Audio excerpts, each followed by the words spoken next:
is considered to be the worst day in Israel's history that became arguably perhaps the worst year in Israel's history. Both if you look at the statistics, but also if you look at the zeitgeist, the mindset, the how people feel. There's no question about it. You know, you can hit Hezbollah all you want, and you can indulge in a missile ping pong game with Iran, but the humiliation and the devastation of Hamas's attack on October 7th is indelible. What do Israelis want right now, a year on? Do they want to eradicate anyone that stands against Israel at this point in time, or are they actually looking for a lasting peace? Well, if you look at the composition of the government, then lasting peace would be somewhat of an oxymoron. And that was true until October 6th. This is a government that basically in its basic guidelines of December 2022 said that there will not be any negotiation with the Palestinians. Now, Israel had it, you know, a fool's ship, or a ship of fools, rather, thinking that we can ignore the Palestinian issue with Mr. Netanyahu inventing, devising, adopting, and expounding a policy of weakening the Palestinian Authority via strengthening the Hamas or preserving Hamas's power in Gaza. And in doing so, he can always have an excuse why there is no credible partner on the Palestinian side. Now, you can live in this denial for so long, and then came October 7th. Yes, you're right. Using the word eradicate at first, the idea was to eradicate Hamas. But I think there's a realization that is not easy to do. That's almost impossible to do.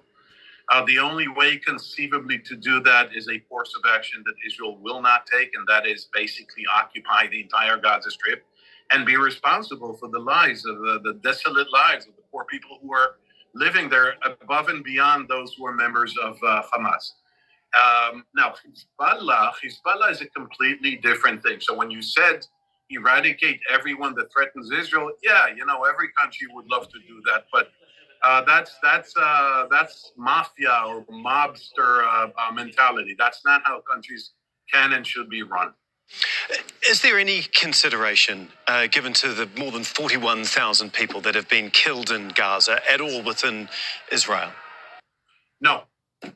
I'm sorry it sounds so crude. My answer sounds so crude and unsensitive or insensitive.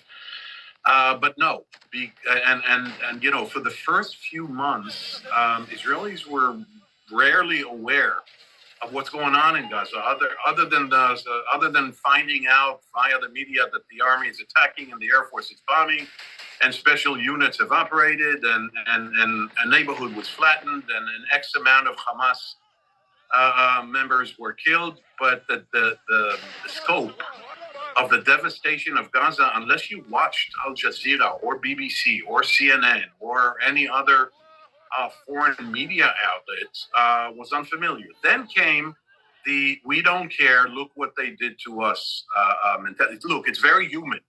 It's very natural. It's not right. Well, US President Joe Biden has commemorated a year since the October 7th attacks with a ceremony at the White House. The president lit a candle as a rabbi chanted a Jewish prayer for the dead. Joe Biden decried what he called the unspeakable brutality of the attacks, and he said he, along with Vice President Kamala Harris, were committed to achieving a ceasefire in Gaza. Our White House correspondent Kimberly Halkett joins us now from Washington, D.C. So, Kimberly, amid these ongoing commemorations, we have statements from the President and Vice President.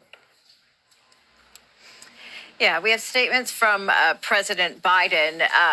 Not only did he participate in that candle lighting ceremony, but he also did have a telephone call with the Israeli President Herzog. And the White House Press Secretary, Karine Jean-Pierre, speaking to reporters in the White House press briefing that is just wrapping up, or is almost wrapping up, talked about that, saying that the president expressed his condolences on the anniversary marking 1 year since the October 7th attack.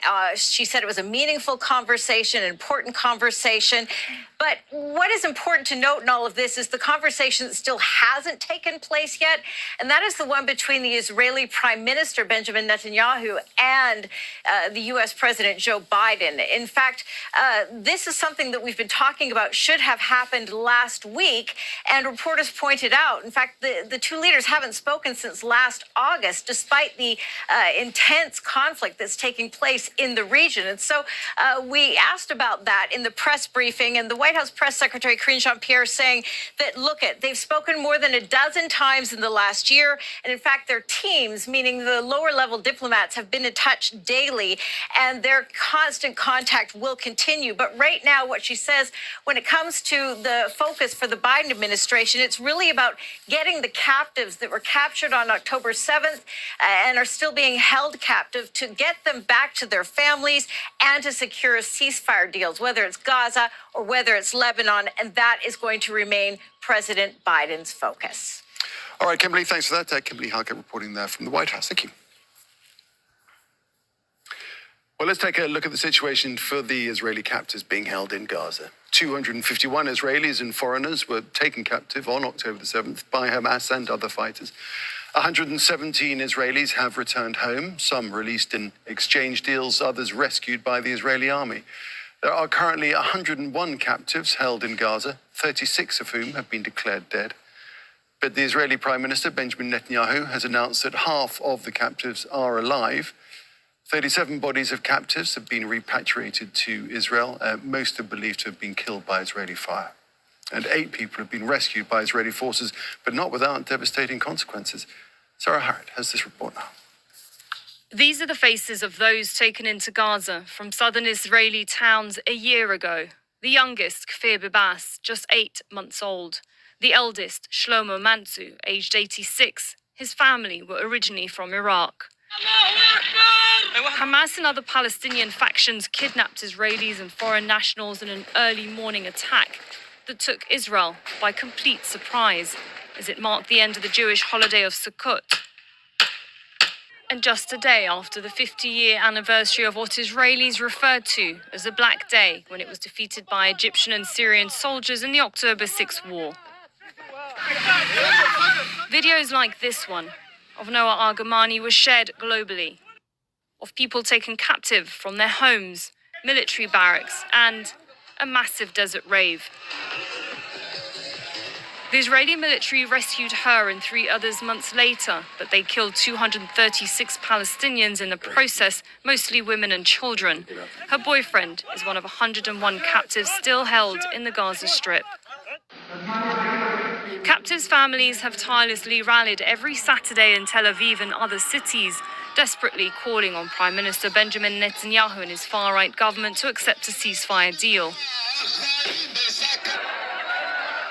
The one and only ceasefire agreement that ensured the release of more than half of the captives in exchange for Palestinian prisoners held in Israeli detention centers, some for years and many without trial, lasted only 11 days, with each side accusing the other of failing to honor the deal terms. All international attempts for an agreement through mediators, Qatar, the US and Egypt, have failed since. And with Israel's focus shifted to Iran and Hezbollah in Lebanon, Israel is now engaged in war on more than one front. Hamas has always maintained that a temporary ceasefire isn't enough and wants a complete end to the war. Israel says this isn't possible until it gets rid of the Palestinian armed group. It's already assassinated Hamas's leader, Ismail Haniyeh, who was the lead negotiator. All other rescue attempts have failed so far, and several captives have been killed by Israeli fire. This worries Aviva Sigal. She was released as part of the ceasefire deal, but her nightmare isn't over as she campaigns for husband Keith's release. The hostages there are be left to die slowly. How can I handle that? How can I? I just don't know how to handle it anymore.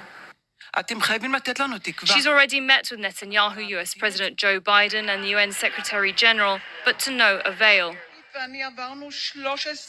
She, like the other relatives, believe the captives have been abandoned and says she'll continue doing everything she can to ensure the captives are brought back. Sarah Khairat, Al Jazeera. Omer Zinon is an award-winning peace activist whose parents were killed in the October the 7th attacks by Hamas. He's now working with Palestinian activists to try and stop the war and release the captives. He spoke to my colleague Tom McRae. Exactly a year ago, at this time, we lost contact with my parents. They lived about 200 meters from the border of Gaza, where they raised me and my 4 siblings.